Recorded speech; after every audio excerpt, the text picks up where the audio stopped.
Thanks for downloading a 3CR podcast. 3CR is an independent community radio station based in Melbourne, Australia. We need your financial support to keep going.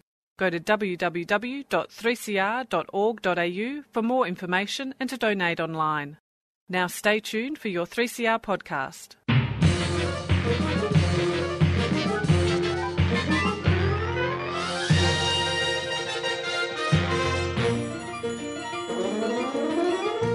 Welcome to another episode of Lost in Science. It is some peaceful science on the radio for you this week. I decided to go with the peaceful approach. Do you like it? It's different. Yeah. It's Do you think it'll get the audience excited? It's certainly more, seems more upmarket. Oh yeah, that's good, Yeah. isn't it? Yeah. I was about to fall asleep. Oh, right. Well, maybe we'll revert a little bit. Hey, Lost in Science. It is science on your radio. My name is Chris, by the way, and we've got some science for you today. I am going to be talking about Dr. William McBride, who passed away recently. He was known as the person who alerted the world to the dangers of thalidomide. I am going to be looking at his controversial career and what actually happened around thalidomide. And, yeah, some of the ongoing discussions happening today.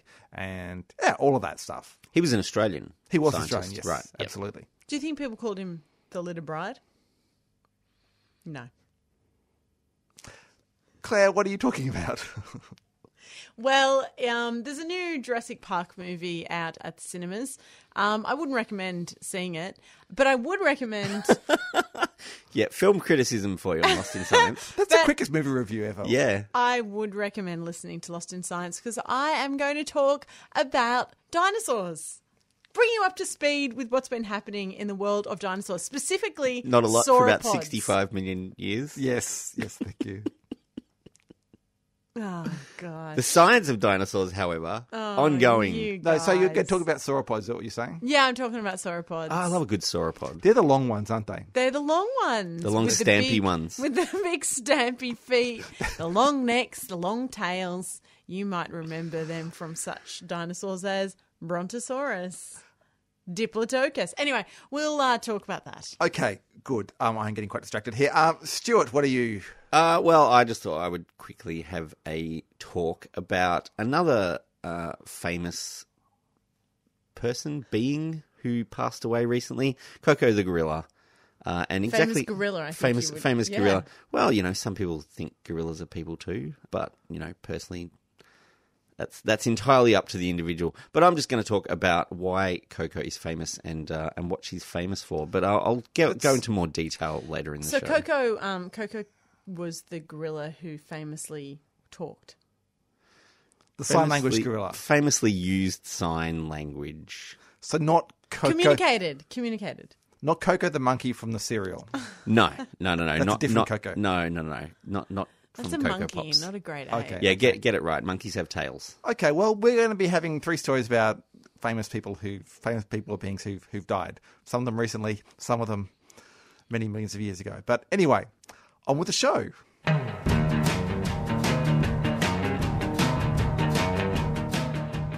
Yes, you listen to Lost in Science, and I am going to be talking about the Dr. William McBride, who died recently. For those who haven't heard of him, Dr. William McBride was the Australian obstetrician who is most famous for alerting the world to the dangers of thalidomide, the drug that causes Of course. birth defects. Yes. Yeah. His career, though, ended up in controversy. So we're going to look at what exactly happened and what the controversy was and what the science of the whole kind of thing is. Where was he from in Australia?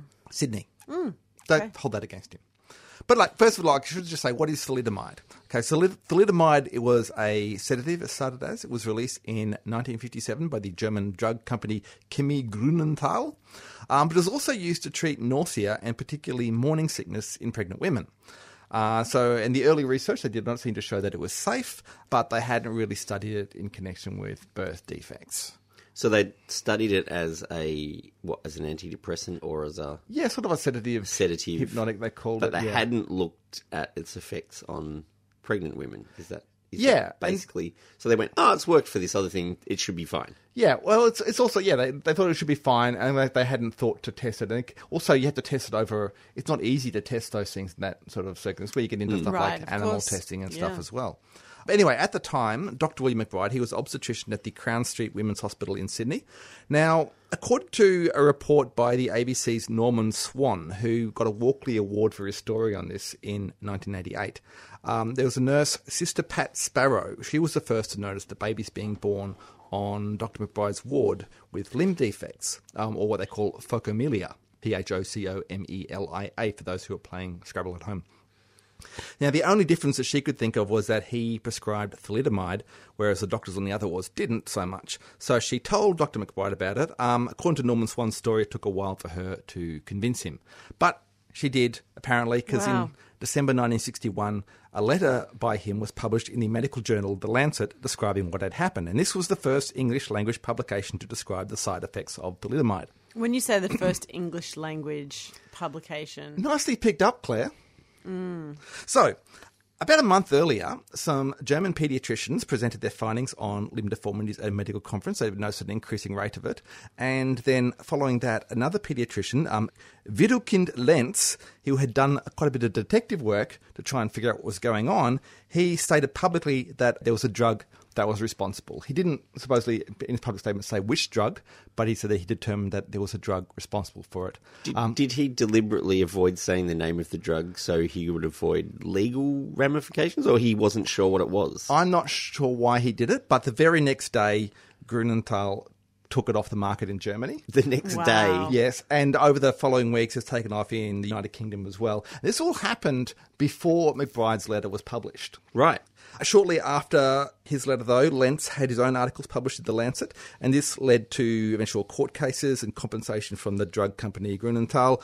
Australia banned the drug in 1962, eventually. I'm not sure when it actually came off the market in Australia, but it was banned in 1962. Yeah, so William McBride wasn't really the first to notice it, but he got a lot of fame and attention for it.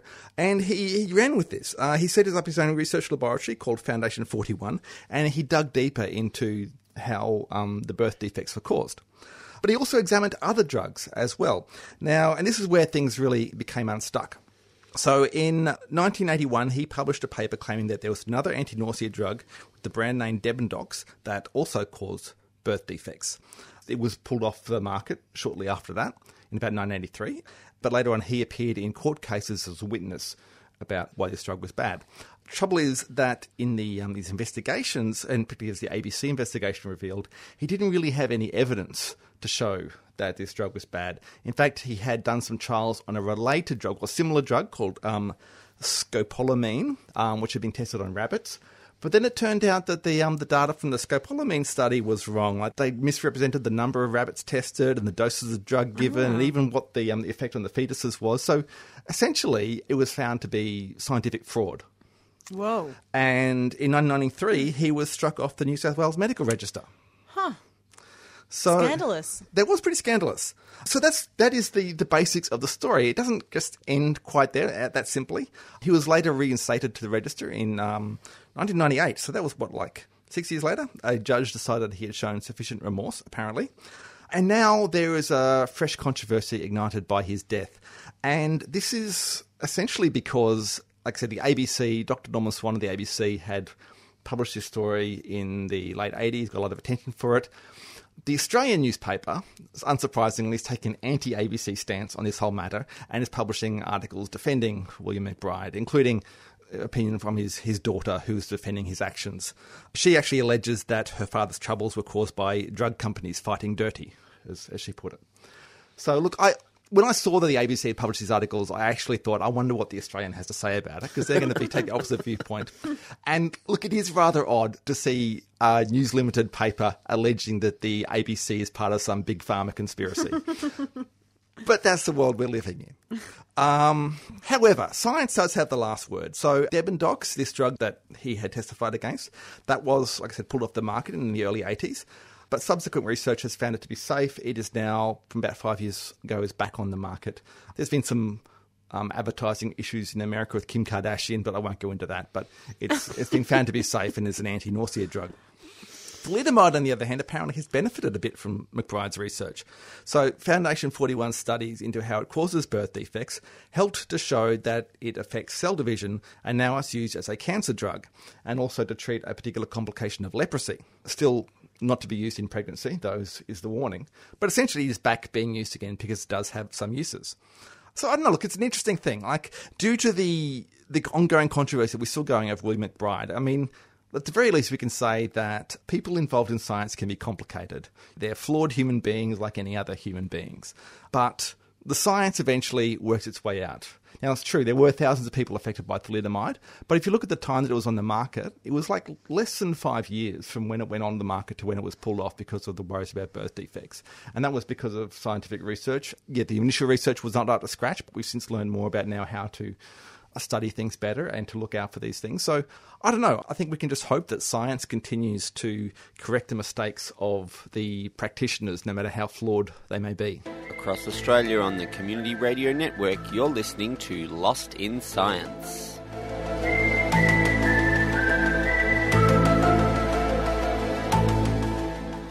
So there is another Jurassic movie in the zeitgeist, and everyone is dinosaur mad. Again, I know you are, Chris, aren't you? You have seen it. I am dinosaur furious, Claire.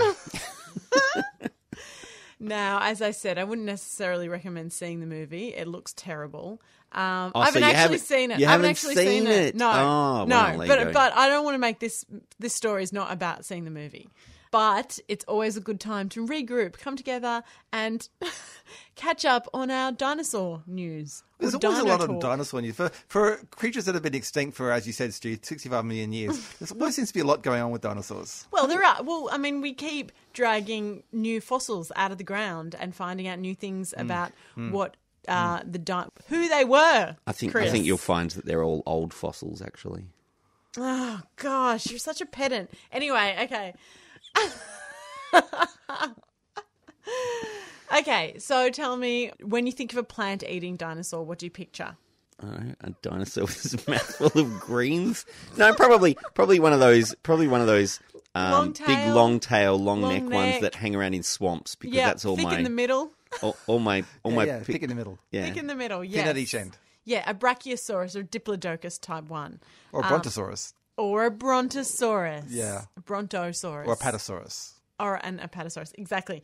The ones you see gracefully moving through a landscape in Jurassic Park. Right, yes. Is Yep. that graceful or just slow? It's kind of plodding more than graceful, I think. The music made it seem graceful. It was True, graceful, true. Stu. Come on. It was graceful. The delicate ballet of the Brontosaurus. It is a delicate ballet. Okay, anyway, so what you're thinking of there is a sauropod. That is the family of dinosaurs. And news hot off the press is that researchers have just discovered another species, old species, extinct species. Stu, how am I doing here? Oh, great. Keep it up. In the fossil record of a sauropod that used to live in what is now known as Argentina. Now, Back then it was known as Pangaea. Back then it wasn't known as anything, but we called it Pangaea. okay, but I feel like there's a lot of these. There were a lot of these things, and they're finding fossils of them all the time. What makes this one special? Why is this one lost in science newsworthy, Claire? Well, okay, do you want to know its name first?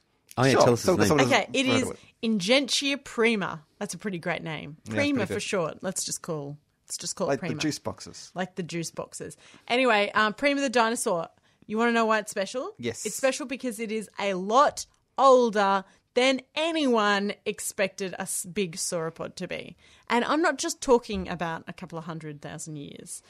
Prima the dinosaur is actually 30 million years older than any other previously described sauropod. Now, sauropods are very special because they're the biggest land animals ever. Yes. So to have a huge dinosaur, gigantic dinosaur, walk this earth 30 million years earlier than you expected, it's a bit of a shake-up in the dinosaur world.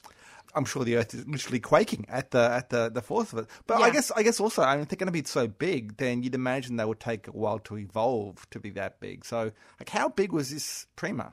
Prima was about 10 metres long and about up to 10 tonnes. Right. Yeah. So not one on of the biggest. Not one of the biggest, but definitely on its way. So maybe that means that they were still getting bigger. when that one first appeared. But the shape is that what they're really looking at? Is that The skinny at both ends and thick in the middle? Yeah, look, the research that was published this week, in true scientist style, they're sort of underselling. I think the time frame's quite remarkable that it was, 30 million years is a long time. They're sort of underselling this time frame. The title of the journal is An Early Trend Towards Gigantism in Triassic Sauropodomorph Dinosaurs. Also, Triassic period, is it? It is the Triassic period. Because is it as Triassic and Jurassic and Cretaceous? Isn't That's that right? right. Yes. So Triassic was the early age of the dinosaurs. Yes. Right. Yes. And there's an early trend. Now, I don't know about you, but when I think about trends, I think about, fidget spinners or something like that last about 2 weeks. I don't think of 30 million years being an early trend. But anyway. Well, Being around. 30 million years ahead of the trend that's pretty on trend. Sometimes trends stick around, like, cargo shorts. I don't think dinosaurs they've wore cargo stuck shorts. around. Oh, Chris. really? Is that? Have you still got some? Anyway, trends aside, what we have here is a newly uncovered fossil from a very big animal and a very, very long time ago. And because these sauropods were the biggest land animal to ever grace this earth, it does tell us a little bit about how these gigantic animals have evolved. So there are a couple of differences between the Prima, old Prima dinosaur, and the Brontosaurus and Apatosaurus and the younger cousins, so to speak. While dinosaurs like the Brontosaurus and the Diplodocus stood on straight legs, straight tree trunk-like legs, the Prima is thought to have stood on a flexed foot. So imagine, I guess, like a chicken foot, like a little bit of a flexed chicken foot. Or more like grazing animals, like deer and stuff like that, sort of have bendy legs, not Or like tree trunk legs. Or like a ballerina, so it was kind of a prima donna. Oh, it was definitely prima donna. Yeah, 30 million years. Oh, dear. Anyway, the Prima dinosaur bones also showed signs of seasonal growth spurts, which is quite different to how the later sauropods grew. So they see this in their bones, that they went through these states of like exceptional growth and then they slowed down, which is quite interesting as well. But one thing that these animals do have in common with the other giants is that they had giant air sacs in their throat. Yeah, just like the Diplodocus and the Brachiosaurs. And our modern-day dinosaur cousins, birds. Yeah. So now you're all up to date with your sauropod news. So when you do inevitably catch a glimpse of Jurassic Park 1, 2, 3, 4, 5 or 6... You've got another reason to say that's inaccurate. Exactly. Yeah. Pretty much everyone has heard of Koko the gorilla, who passed away a couple of weeks ago. She had a pet kitten, and she was friends with Robin Williams. And most famously, she learned sign language. Or did she? Did she learn sign language? I mean, you've just told us that she did, and then you just told us that she didn't. She's famous for learning sign language. The question is... Oh, what is learning sign language? Well, I guess. Okay. So an animal learning a language, a human language, even one which consists of symbols instead of spoken or written words, is pretty amazing by anyone's measure. And Koko did that, right? Yeah, I mean, it's not just repetition or something like, what parrots do. Well, it turns out, no, she didn't. Oh. Or at least she didn't demonstrate the level of understanding of the language to show that she understood the language itself. Now, that's not to say that she lacked intelligence or emotional depth or any of those things that people loved her for, but whether she understood the language attributed to her or not is a matter of science. And it's, in fact, something that people have looked into in the past in scientific circles. So let's go back. Yeah, were they just waiting till she died to tell everyone that she couldn't actually understand, or she didn't actually know the I think language? Stu was waiting until she died before he told everyone this. Well, I was only reading up about it because I was curious about how much she could understand. It's because it sounds a lot like gorilla slander, and that now she's dead, she can't sue you for defamation. I don't think you can be sued by an animal. Well, there was Some people thought she was a person. there was an animal that the monkey took the picture. Oh yes, that is an ongoing civil case, isn't it? Yeah. Interesting. Yeah. So anyway, let's go back in time to when animal language was a huge topic for research all over the world. It was the 1970s, when anything seemed possible. And this is when researchers, well, not first decided to see if animals could learn human language, but they really got stuck into it. So human language is diverse and universal. Every culture has its own language. But in the 70s, a couple of researchers decided to raise a chimpanzee as if it were human, which raises some ethical questions in the first place, but we'll gloss over them for the moment. They let it live in their house, they dressed it, they treated it as a human child, and of course a chimp's vocal machinery is not set up for human language. A chimp you can't just suddenly teach it how to say words. So they decided to teach the chimp American Sign Language instead, just as they would teach a deaf child sign language. And Washoe, the chimp, did learn many of the sign language symbols, somewhere between 100 and 350 symbols, depending who you ask. There's a lot of... What if we ask Washoe? If you are... Well, you can't. Washoe has since passed away. Okay. This is a long time ago. So, inspired by Washoe, another researcher took up the challenge and trained a chimp called Nim Chimpsky. Oh, yeah. Yes, famous linguist Noam Chomsky. They named the chimp after him. So Nim Chimpsky, they trained Nim how to use signs to communicate. Now, the lead researcher, Herbert Terrace, reported in the journal Science in 1979 that the chimp learned numerous symbols for individual objects, but he concluded that the chimp showed, and this is a quote, no unequivocal evidence of mastering the conversational, semantic, or syntactic organization of language. In other words, the chimp could show you what the symbol for something was, but it could not form a sentence, so therefore did not know the language. That's like me trying to learn French. Well, you could learn, you just choose not to. No, I've learned lots of words, and but then I you have forgot trouble it all. forming sentences. Oh, well, you could learn the syntax, so you've learnt one language. Is your middle name Koko? Anyway, the real point about Koko and all non-human participants in these kinds of experiments is that words are just symbols with attached meaning, and lots of animals can learn symbols in that context. Cats, for example, do not... Really? Yeah, cats, for example, don't meow to each other. They only meow to humans to get our attention. So we're projecting meaning onto it, but when they meow at us, they're saying, hey, I want to be let in, or I want some food, or whatever it is that they want, and we have to figure that out. I'm upset and I don't know why. That's what my cat says. Well, I think a lot of cats meow for that exact reason, and we don't know why either because we're still working on that. But look, they mostly just want to get our attention, hope we'll figure out what they want. But a lot of animals can use or learn to recognize symbols. So, they've even trained bees to roll a little ball into a particular location and they get a reward for it.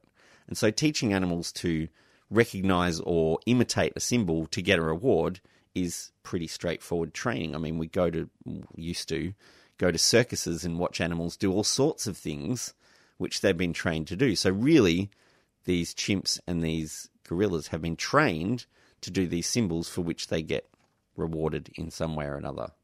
As for animals using sign language, it seems to be not much more than a complex way for them to ask for things, or as some less friendly researchers have put it, to beg for specific things.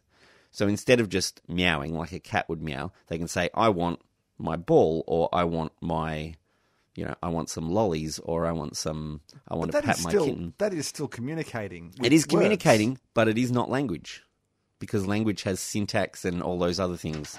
What was it? Semantics, syntax, and organization, and conversation as well. So Koko the gorilla has been put in situations where people could ask her questions and she would answer them, but they were always via the handler interpreting both the sign language and the question to the gorilla. And then interpreting her answers to make them make sense for the question. And there's no published papers about Koko either. If there was any scientific evidence that she could use the language, and that's what we're talking about. We're not talking about the sign language as in the symbols from the sign language. She obviously could use those. But whether she could converse with a human using what we would call language is what we're in question here. There's a huge folklore that's grown up around Koko. You know, all the kind of stories about things she said or little, you know, tricks she played or meaningful speeches about how people should save the earth and the environment. You're saying this is all manufactured? Quite possibly. It was all just the interpreter the whole time.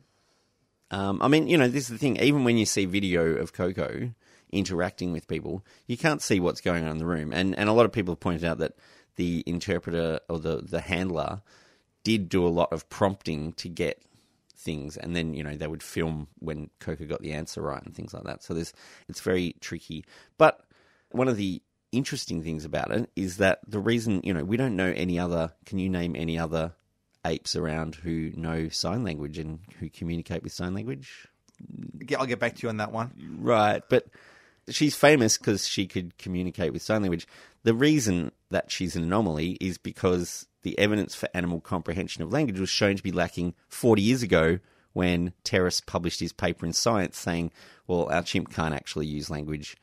He can learn the signs, he can learn the symbols, but he can't actually use language as we recognise what language is. So the reason that nobody is doing that work anymore is because it didn't go anywhere. So Koko is kind of the last of a generation of apes who were trying to train to speak languages. But if they could, if that research in the 70s had shown otherwise, there would be numerous apes around. And the thing about apes too is when they learn a new skill, they teach other apes how to do it.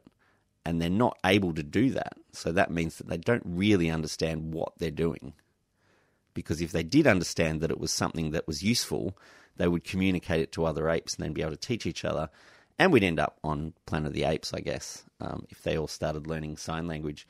But, you know, that's by the by. I just thought it was, you know, I think the level of skill and the level of ability that Koko is attributed with has been exaggerated by, well, mostly by the media because it's a nice story. And, you know, that's not to say that she didn't love her little kittens that she had over the years. Of course she did. But we've all seen videos of animals bonding with each other. Animals like other animals. If they're introduced in the right situation, they tend to often get along, more often than not anyway. But one thing about reading about all of this made me think about animal to human communication is that we don't need it. Why do we need to do this? We're intelligent enough and empathetic enough to figure out what animals want and need without them being able to speak directly to us, to ask for it. We're supposed to be the intelligent ones around here. We have science to figure out animal behaviour and all that sort of stuff.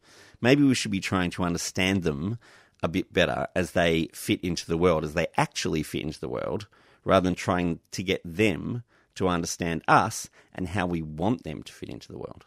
Okay, and that is it for another episode of Lost in Science. Lost in Science, of course, is recorded at the studios of 3CR in Melbourne. It airs across Australia on the Community Radio Network with the support of the Community Broadcasting Foundation. We'd love you to get in touch with us. Please send us an email at lostinsci@gmail.com, or you can find us on Facebook. We are Lost in Science on 3CR. You can find us on Twitter. We are at Lost in Science 1, or you can find us on your local podcasting app. If you find us on an app like, you know, Apple iTunes or Apple Podcasts, please give us a good rating and a review, as that helps us lift us in the search rankings so other people can find us. Otherwise, you can just listen to us on the radio. That's the old-fashioned, traditional way to do it, because at the same time, every week, you'll find Claire, Stu, and Chris getting Lost in Science!